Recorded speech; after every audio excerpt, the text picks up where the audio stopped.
대한민국을 향해서 지금은 부부 위기 시대라고 하는 얘기를 제가 들어본 적이 있어요. 왜냐하면 이혼율이 굉장히 높다고 하더라고요. 하루에 우리나라 부부 가운데 300쌍 이상씩 헤어진다고 해요. 그래서 OECD 국가 중에서는 우리나라가 9위래요. 이혼율이. 그러니까 많이들 헤어진다고 그러고 아시아에서는 우리가 자랑스럽게 1등을 했더라고. 1위더라고요, 우리나라. 아시아에서는 그 헤어지는 횟수가 1등이야. 그리고 사회적으로 볼 때도요. 20년 결혼한 지 20년 이상 된 부부들이요. 예전에는 그러면 웬만하면 살거든. 요즘은 이혼율이 많이 늘어서 이혼하는 가정 가운데 37.2%가 결혼 생활 20년 이상 하신 분들이래요. 그러니까 3분의 1 정도가 조금 넘는 분들이 결국은 다 헤어지는 경우가 많더라라는 거예요. 그래서 옛날에는 조강지처란 말이 있었거든요. 조강지처 들어보셨는데 이 조강이라는 게 뭐냐면 조가 쌀지김이에요. 쌀지개미. 그러니까 술을 만들 때 쌀로 만들잖아요. 그때 나오는 찌꺼기 그게 조예요. 조. 그 강은 쌀겨. 그러니까 이게 조강지처가 뭐냐면 쌀지개미를 먹고 쌀겨를 먹을 정도로 고생을 같이 한 처를 조강지처라고 하는 거예요. 그 비슷한 말로 조강지부라고 하죠. 남편. 고생 같이 한 남편을 또 조강지부라고 해요. 그래서 옛날에는 그런 말들이 있었는데 요즘은 조강지처란 말이 없어졌어요. 왜냐면 나이를 먹어도 헤어지고 그러니까 이제 그런 말 하면 안 돼. 이혼율이 높아질 수밖에 없었으니까. 근데 헤어지는 분들 얘기 들어보면 어쩔 수 없는 분들도 있어요. 그 사정이 다 있어.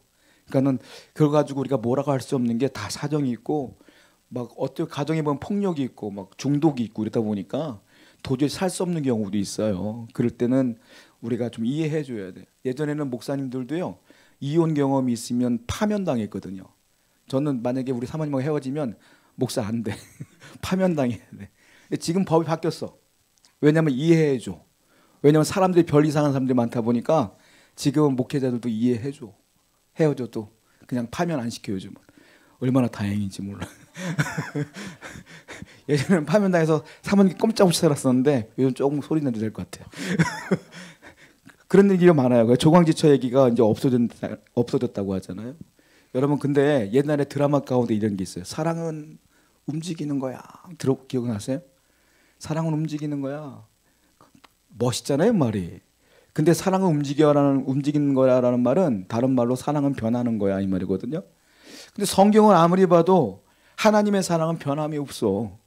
만약에 하나님이 움직이는 사랑을 갖고 있으면 여기 구원받을 분들 아무도 없을 거예요. 하나님이 구원 줄게 했다가 아니 하는 것이 영시원찮아? 그럼 구원 안 줘도 되는 거니까. 그러면 하나님의 사랑은 변함이 없다면 예수 믿는 우리 또한 하나님을 향하여 사랑할 때 변해서는 안 된다라는 거 아니겠습니까? 그게 진짜 사랑이 아니겠느냐라는 거예요. 제가 어떤 책을 보니까 사랑은 세 종류래요. 때문에 사랑, 만약의 사랑, 그럼에도 불구하고 사랑이래요. 근데 두 개는 공통점이 있어. 뭐냐면 만약의 사랑은 만약에 저 남자가 키가 180이 이상 됐으면 다른 건 다 좋은데 그게 마음에 안 들어. 그것만이 해결됐으면 결혼할 텐데. 이런 거 만약에 그런 사랑이 있잖아요. 만약에 저 사람 연봉이 한 지금보다 한 5천 이상만 더 됐으면 내가 결혼할 땐 다 좋은데 그게 마음에 안 들어.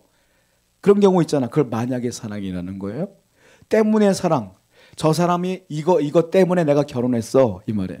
저 사람이 보니까 집이 좋은 게 있네. 그것 때문에 결혼했어. 저 사람의 인품이 좋아. 그것 때문에 결혼했어. 이런 때문에 사랑. 만약에 사랑하고 때문에 사랑은 조건적인 사랑이야. 뭔가가 있기 때문에 그거 보고 사랑한 거거든요. 아니라고 말하지 마요. 다 그거 봤잖아요. 우리 만날 때마다 사람 얼굴부터 보고 말로는 기가 막히게 인품을 봅니다. 신앙을 봅니다. 근데 막상 보면 얼굴 보지 뭘. 얼굴 보다가 신앙 좋으면 금상첨화고 그런 거 아니겠어요? 그게 다 조건이야. 근데 그럼에도 불구하고 사랑은 조건이 없어요. 저 사람이 그것도 없음에도 불구하고 이것도 없음에도 불구하고 내가 좋아해 사랑해. 하나님의 사랑이 그럼에도 불구하고 사랑이거든요. 여러분들이 그럼에도 불구하고 하나님을 사랑하시는 거예요. 우리 또한 그래야죠. 우리 또한 하나님을 향하여 나갈 때 그럼에도 불구하고 사랑해야죠. 오늘 본문을 제가 하기 전에 이 얘기를 왜 하냐면 오늘은 믿음 얘기를 할 건데 믿음도 똑같거든. 만약의 믿음, 때문에 믿음, 그럼에도 불구하고 믿음 똑같아요. 근데 오늘 주인공이 누구냐면 욥이라는 사람이에요. 욥이 나오는데 여러분 욥기서 처음부터 끝까지 읽어보셨나요? 욥기서가 1장부터 42장까지 있어요. 욥기서를 보게 되면 제가 두 부분으로 나눌 수 있다고 보는데 욥기서는 재미있는 부분과 재미없는 부분 나누죠. 딱 간단해. 재미있는 부분은 짧어. 1장, 2장, 42장. 재미없는 부분은 3장부터 41장까지가 재미가 없어. 왜냐하면 1장과 2장은 참 은혜로운 말들이 많아요. 그 42장은 나중에 욥이 회개하여 하나님께 고백하는 내용들이 너무 많아. 은혜로워. 근데 3장부터 41장은 무슨 내용이냐면 친구들하고 맨날 싸우는 얘기 나와. 욥이 막 고난당하니까 친구들이 나와요. 맨 처음에 엘리바스가 나와서 너 회개해. 그랬더니만 욥이 화가 나서 내가 회개할 게 뭐가 있어. 두 번째 나오니까 또 친구가 나와요. 이번엔 빌닷이 나와요. 너 회개해. 내가 회개할 게 뭐가 있어. 세 번째 친구가 나와요. 소발이 나와요. 너 회개해. 내가 회개할 게 뭐가 있어. 마지막에 엘리후가 나와요. 너 회개해. 내가 회개할 게 뭐가 있어. 이게 지겹게 똑같은 말이 계속 나와. 3장부터 41장까지.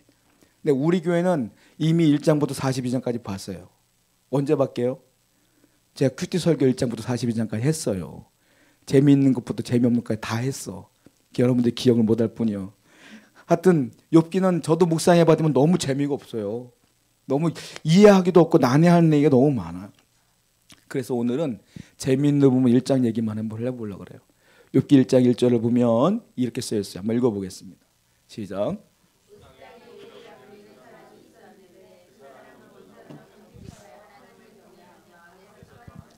우스 땅에 욥이라는 사람이 있었는데요. 이 사람은 사람이 온전해요. 그리고 하나님을 너무너무 사랑해요. 악에서 떠난 사람이에요. 의인이라 불리는 사람이에요. 그러니까 하나님께서 보실 때 욥이 참 좋아. 그래서 욥이 너무 자랑스러운 거예요. 욥은요 7남 3녀를 낳았고요. 재산이 엄청나게 많고요. 아들들이 잔치를 벌일 때마다 그는 아들들 대신 하나님께 예배를 드렸어요. 죄 짓지 않게 해달라고. 늘 하나님께 나아가는 백성이었어요. 그러니까 하나님이 볼 땐 욥이 참 이쁜 거예요. 사탄이 그걸 보니까 기가 막혀. 욥이 마음에 안 들어. 한번 3절 볼까요? 8절입니다. 시작.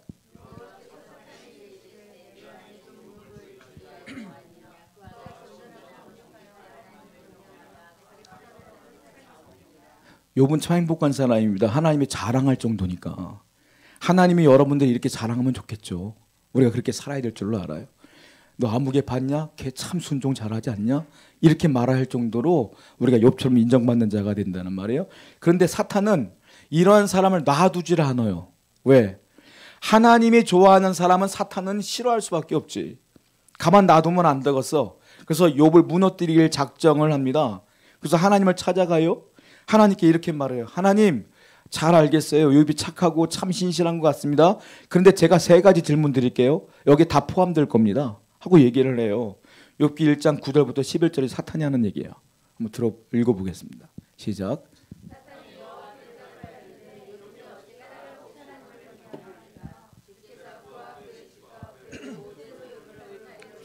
때문이 아니니까 주께서 그의 손으로 하는 바를 복되게 하사 이제 주의 손을 펴서 그의 모든 소유물을 치소서. 그리하면 틀림없이 주를 향하여 욕하지 않겠습니다. 3단 논법으로 논리적으로 하나님께 따져 물어요. 사탄이. 자, 요약하자면 이런 겁니다. 맨 처음에 보면은 까닭 없이 하나님을 경외하리니까 무슨 말이냐. 욥이 하나님 믿는 것 인정해요. 욥이 하나님을 사랑한다는 것 인정해요. 그런데 욥도 사람인지라 까닭 없이 이유 없이 하나님을 경외할 리가 없지요.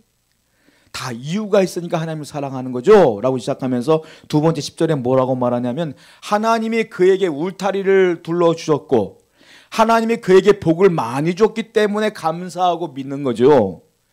복을 받았으니까 당연한 거. 그거는 세상 모든 사람들이 똑같은 겁니다. 이렇게 사탄이 하나님께 물어봐요. 그러면서 세 번째 뭐라고 말하냐면 그러니까 그 울타리를 치워주세요. 하나님께서 그를 보호해주지 말아주세요. 그럼 복 주지 말아봐요. 그러면 반드시 하나님 욕합니다. 아주 논리정연해. 그리고 세상적인 관점으로 볼 때 이 맞는 얘기야. 여러분 누가 감사합니까? 뭐 좋은 일 있어야지 감사하지. 누가 믿어요? 저 사람이 믿을 만하니까 믿지. 다 이유가 있어야지 경외하고 믿는다는 거예요. 하나님이 복을 줬으니까 하나님 믿는다는 거죠. 그러니까 이게 너무 맞는 말 같아요. 엄청난 논리적이에요. 그런데 제가 아까 말씀드린 것처럼 그럼에도 불구하고 하는 사랑이 있다고 말씀드렸잖아요. 욥은 3번째 사람이야. 까닭이 없어도 하나님을 믿는 사람이 바로 욥이었다는 것은 사탄이 몰랐던 거예요. 아무리 그래도 욥은 그런 것 때문에 믿었던 게 아니었다라는 거예요. 감사절도 마찬가지예요. 감사절은 1년에 2번 드려요. 맥주 감사주일 7월 첫째 주에 우리가 드리게 할 것인데 11월 셋째 주에는 추수감사절로 드려요. 자, 감사도 마찬가지예요. 감사할 거리가 있어야 감사하지. 내가 사업을 하는데 잘 돼야지 감사하지. 내가 해야 되는 것들이 안 되면 뭐 감사거리가 나오겠어요? 장사도 안 되고 회사도 문제가 생기고 가정에도 문제가 생기고 어려운 일이 생기는데 뭔 감사가 생기겠어요? 이게 사탄의 논리요. 문제가 있으면 누가 감사하겠냐? 그런데 하나님은 뭐라고 말해요? 범사에 감사하라. 이게 그럼에도 불구하고 감사해요. 하나님께서 너를 인도하시는 것 그것만 바라보고 감사하라. 그리고 하나님께서 반드시 역사하실 걸 기대하며 감사하라. 똑같은 얘기를 하고 있다는 거죠.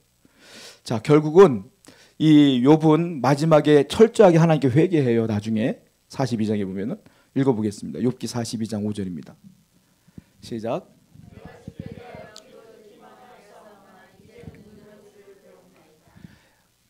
욥이 뭐라고 말하냐면 그 어려움을 딱 물론 41장까지는 그 친구들과 대화하면서 난 잘못한 게 없는 것 같아라고 항변하지만 마지막에 하나님께서 욥을 깨닫게 해주셔요. 욥, 네가 그렇게 잘못한 게 없냐? 라고 했을 때 욥이 이 고난을 통하여 깨달아요. 하나님 저도 죄인이군요. 라고 깨달으면서 고백한 거예요. 내가 죽게 대하여 귀로 듣기만 하였사오나 이제는 눈으로 주를 배움나이다. 무슨 말이냐? 이 고난 때문에 내가 하나님의 사랑을 직접 경험하게 되었어요. 이거예요. 옛날에는 이론으로만 머리로만 알았는데 이제 고난을 통하여 직접 깨닫게 되었습니다. 라는 거예요. 저는 이 성경 가운데 제일 은혜 받은 구절이 사탄의 말에 은혜를 많이 받았어요. 뭐냐면 하나님 어떻게 까닭 없이 하나님을 경외하리까? 이 말에 은혜를 받았어요. 까닭 없이 하나님을 경외하리까? 저는 무슨 생각했냐면 하나님 그렇습니다. 나는 까닭 없이 주님을 경외할게요. 라고 기도가 나오더라고. 까닭이 없어도 하나님을 사랑하겠습니다. 이게 정말로 욥의 믿음이 아닐까?